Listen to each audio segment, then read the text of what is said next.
G'day ladies and gents, and welcome back to Star Citizen with Mags. So today we're going to do something a little bit different. I was going to go and explore Daymar a little bit more, but I thought, a lot of questions have been popping up about the mission system. How does it work? What missions are available? So I thought we'd just go through a fairly simple courier mission. Now once again, a reminder, this is the PTU, it has not been optimized, it is full of bugs, it does have low frame rates. This is what all of the PTU servers have been like in the past, and this is what every single version of the game has had to go through in order to get to that live release, so just keep that in mind.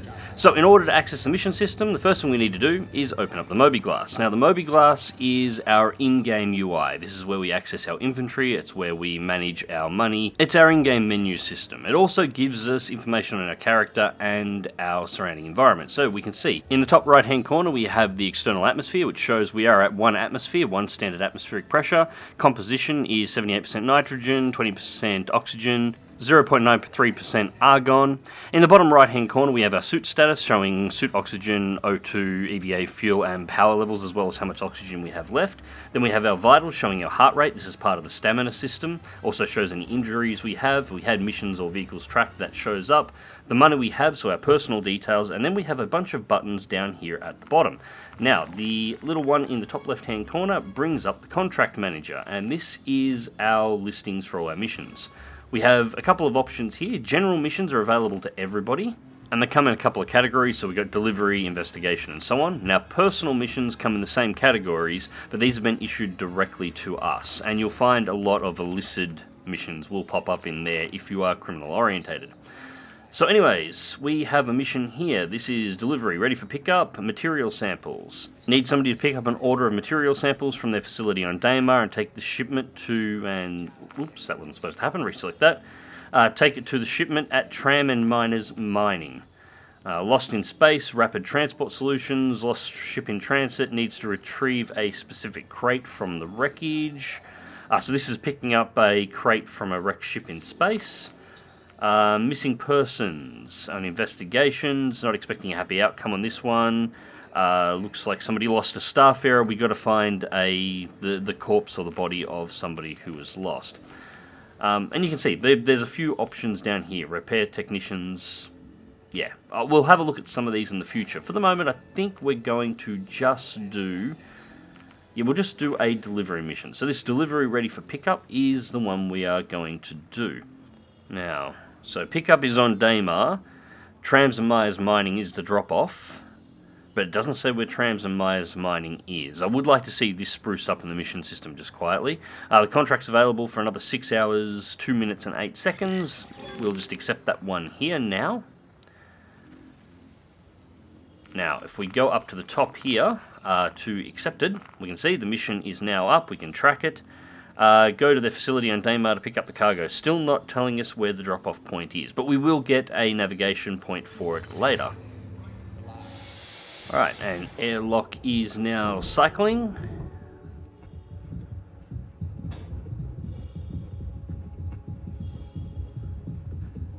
You've seen around Port Olisar before, so I don't really need to show off this place too much, but the view still does get me from time to time. That's really pretty. And then some bastard had to go and spawn a cutlass in the way. Well, fine. Ruining my view. Anyways, this is our ride for today, the Freelancer. I think I've brought this one out on the channel once or twice before. 4-man ship, good cargo transport, well armed, fast. Not a bad looking boat overall. Alright, now into ship. There's 2 entrances into the Freelancer. There's the rear cargo hatch, which we'll be using to move the cargo in and out, and the side entrance.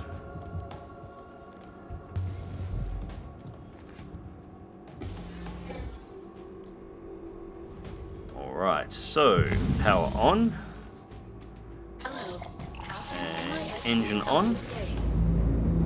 Alright, just about ready for takeoff. So, I know this popped up in the comment sections not too long ago, me taking off externally. I do this because it looks good. You don't actually have to. You can play the entire game from inside of the cockpit and never use the external camera if you don't want to, but I kind of like the external camera. Alright, now I am playing on mouse and keyboard today because the most recent patch messed up my joystick bindings, and to be perfectly honest, I just wasn't in the mood to rebind them all again. SIG really need to change exactly how they do the customization menu. In fact, I think there might be a video on that in the future. In all honesty, I think a DCS style system would be ideal for Star Citizen because it would allow you to easily calibrate all of your controls and be able to calibrate all of your controls at once rather than the rather mess of a menu that Star Citizen currently has. And to top it off, you could custom bind controls for each and every individual ship in the game, because obviously your fighter controls you're going to want to have slightly differently set up than a capital ship like an Idris or a Javelin, for example. Alright, so let's bring up the map again. It's accessible via Mobi Glass. And we can see there is Crusader, and there is our destination. So, one click, and we are ready to go. Now, nav marker is just above us.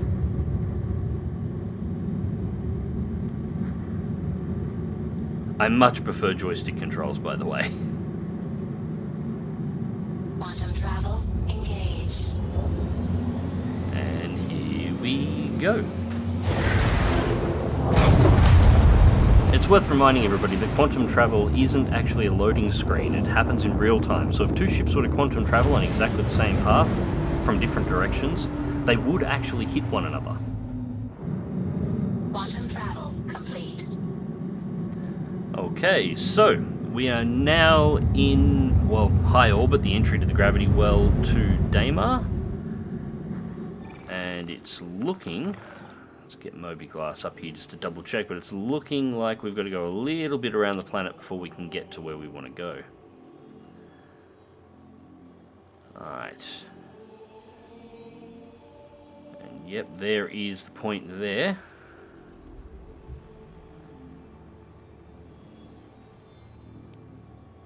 And set as destination, and it's not going to give us a direct line. That's unfortunate.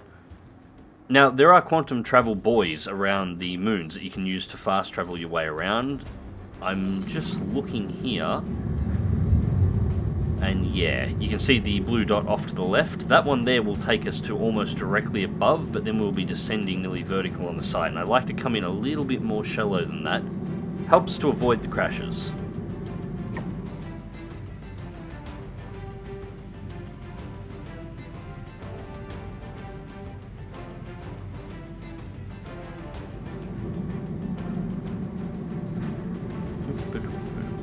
Ah, there we go. Max safe speed and current altitude, so we are coming in for re-entry. Well, entry. Actually, this could be re-entry. I was at Daymar earlier on today, so...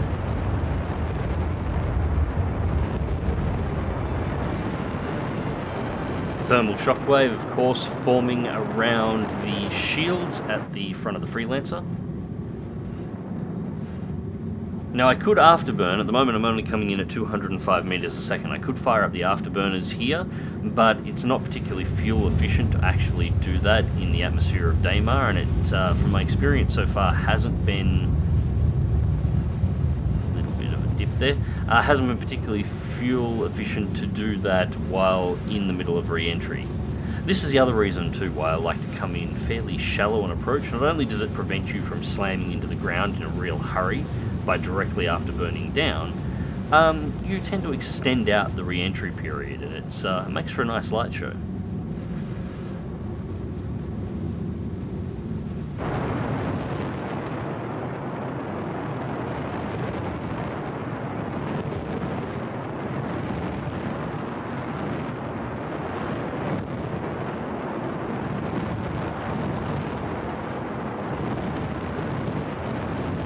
Looks like it's starting to fade.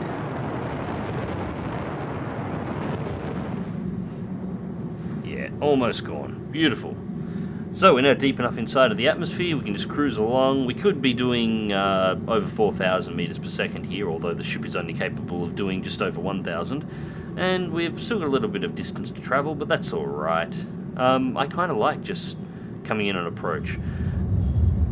Also, it's worth taking the time to make a slow approach when you're coming in on the dark side, as you do not have any nighttime navigational equipment, and your headlights on all the ships are kind of garbage. So I think there'll be another video on that as well. And if we look on just in the distance ahead, you can see the landing zone. So we are coming in. Looks like we've got a ridge of mountains in between. So we'll just have to make sure we clear that and then drop down. Oh, the FPS is tanking pretty hard here for some reason.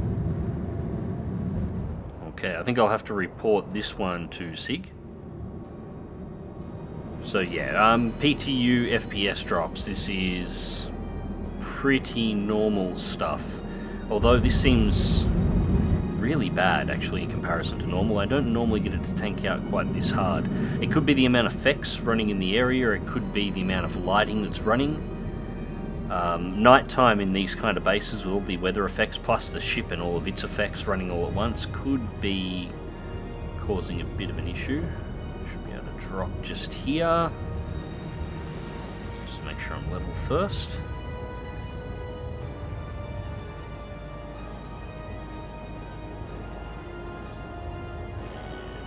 And touchdown. We're a little shaky here. I don't think the Freelance has actually got the proper shock absorbers yet, so it's still got some of the earlier glitches in regards to landing gear, stuff that the Cutlass Black has had fixed. But shutting the engines off generally fixes it and allows the ship to settle. There we go. Okay. So let's go and see if the FPS is just as bad outside now that we've landed. Ah, the joys of a test server.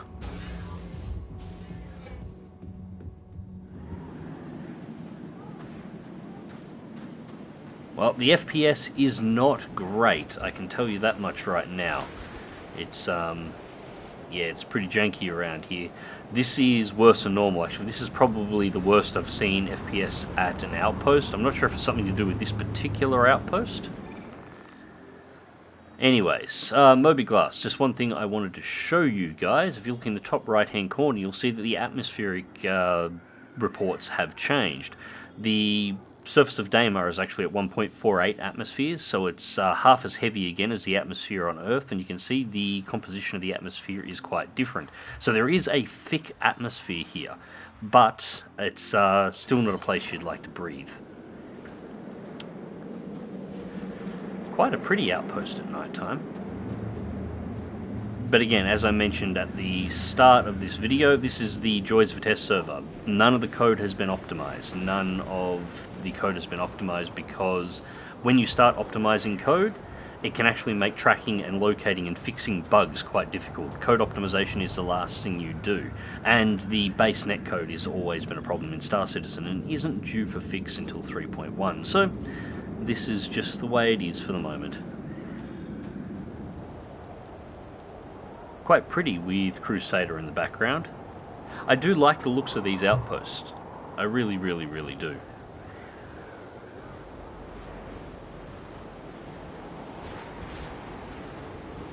Alright.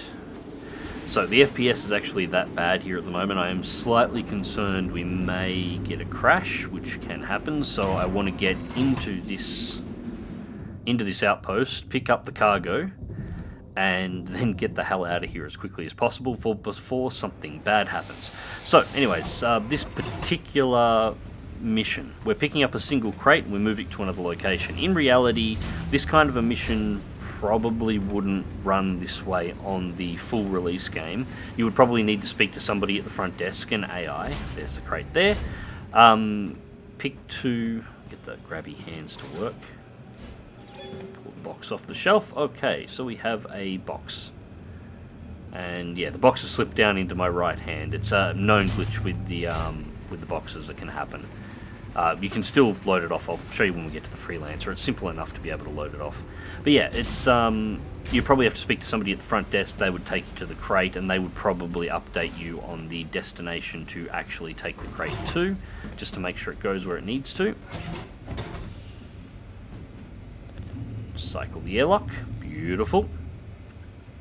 But again, this is probably not the kind of mission that you would be running with a freelancer. This is the kind of mission that you would pick up very early on in the game.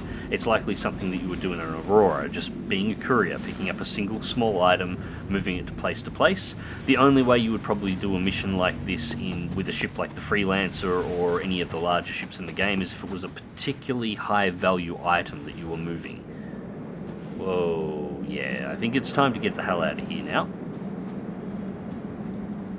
I might actually link this video, if I end up putting it up, and link the timestamps for this area, and I'll do a bug report on this, because I've never seen FPS this bad at an outpost. This is something special right here.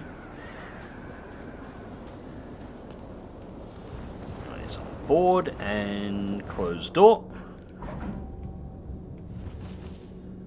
Okay. And the FPS has gone up slightly. Everything's a little bit smoother. Still not beautiful, but yeah. Alright, so now to get the crate out of the hands when it does this, you just got to reach across the bottom until you find the interaction turns to a circle, and click, and then you can put it down.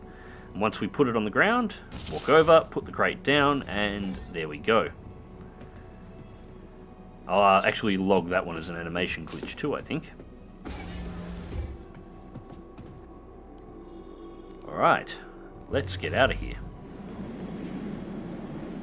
Just taking a look from the outside again, you can see there's quite a lot going on. You've got dust storms going all around the base, you've got the lighting up the dust storms, plus the Freelancers lighting itself. Quite a lot going on here. Engine on. Engines off. Engines on. Launch sequence complete. Thank you, computer. Landing gear up.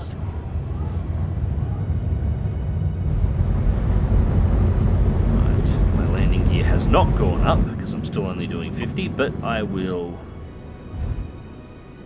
sort that out in just a moment. I just want to get clear of this outpost first. Again, it's really pretty leaving outposts like this. It just looks great. Alright, so the delivery point, just looking at the map, is Celian, and we do not have direct line of sight, so we can't directly quantum travel there. So, just taking a look, I reckon Cryastro Service, we should be able to get there first. It's going to give us a red line for the moment because we cannot quantum travel while we're in atmosphere. So we'll have to break Atmo first. Yep, there's our destination marker. Yeah, we'll have to break Atmo, and at that point, we will be able to QT. Alright, we should be clear of the atmosphere now. Yes, we are. Alright, so... Quantum travel engaged. Now this should be a relatively quick jump.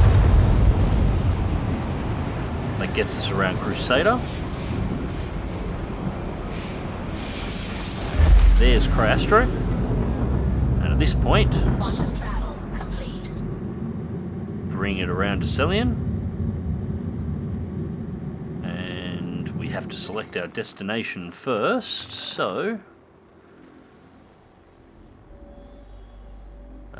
to our position, and of course it's right there. Alright, set destination.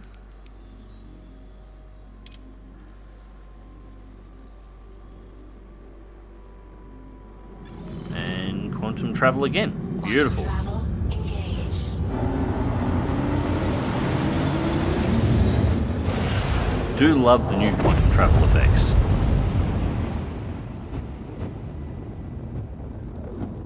And here we are. Alright, now the question is, where do we have to take this thing? And there's more screenshot material right there, I think. Okay, just level ourselves out for landing here. I'm already noticing the FPS here is definitely higher than at the last outpost, so if I had to make a guess, I would say it was something going on with that particular outpost, because we're at nighttime here with the lighting as well, but not quite as many effects. And touchdown. Alright, engine, oh, nose is lifting, engine off. And we settle. Alright, I'm just going to pretend a thruster was firing then when it shouldn't have been. Have to take my freelancer in for a service, I think. Okay, so now we can go get our crate from the back of the ship and we can drop this one off. So yeah, as I was saying earlier on, this would be the kind of mission you would do in something like the Aurora or the early Mustangs, possibly even something like an Avenger. Open the rear hatch. Yep, there we go. Yeah, something you would do in an earlier job. I expect if this was a high value cargo, something that would be worth picking up as a freelancer captain, then chances are there would probably be some combat in the middle. Somebody would try and intercept you. It's actually quite possible with the way they're designing the mission systems that the person who tried to attack you would actually be a player pirate as well. Remember I said at the start, you've got sort of two lists of contracts. You've got your public contracts, which are your public missions, and then you'll have, they can get some criminal stuff on them if you are criminally orientated. But then you get personal missions, which are sometimes a little bit more questionable, that pop up as well. It's quite possible that you could take an order to move a crate, and by taking that order and starting to perform this mission, moving a high-value crate, a second mission could spawn for a player pirate with a criminal record to intercept you and try and take this crate from you. So the pirate that comes after you may not even be AI. The pirate that could come after you on a high-value courier mission, well, not like this one, but something more high-value in the release game, it could actually be a player coming to get you.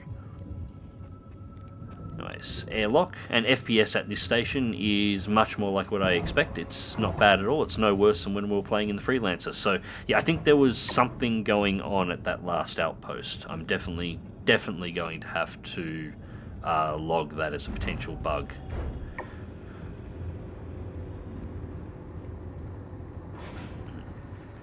As we can see this time, the crates are actually working properly, so it's staying in arms, and this is our destination. Activate use, and we should put the crate down, and that should give us a mission completion. Awarded 155 AUEC, so there we go, mission has been completed and we've been paid. Again, the number doesn't really matter, it's just the number that they've got attached for these missions during testing. The purpose of these missions is just to make sure they work, and this courier mission does work. The issues that we've run into along the way with a few FPS problems are actually not related to the mission itself, and the mission is functional. So yeah, there is a basic courier mission in Star Citizen as it currently exists. There's stuff here that is far more complicated. I'm going to do sort of a video for each one just to give everyone an idea of exactly what's floating around. It'll be interesting to see how these are fleshed out as we head towards live. Now there is one last thing that I want to try that's only come in the last couple of patches. Apparently it's pretty buggy.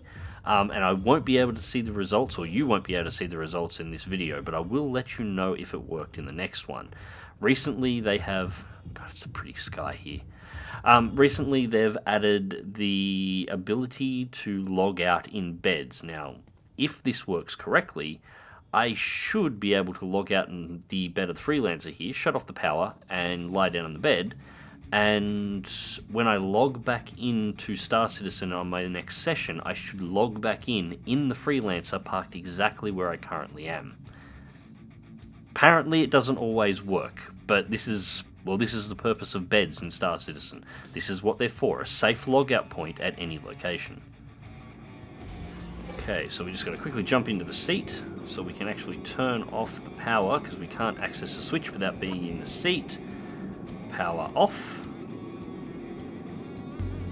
And that shuts off the Freelancer, so she's gone to bed. And now, lie down.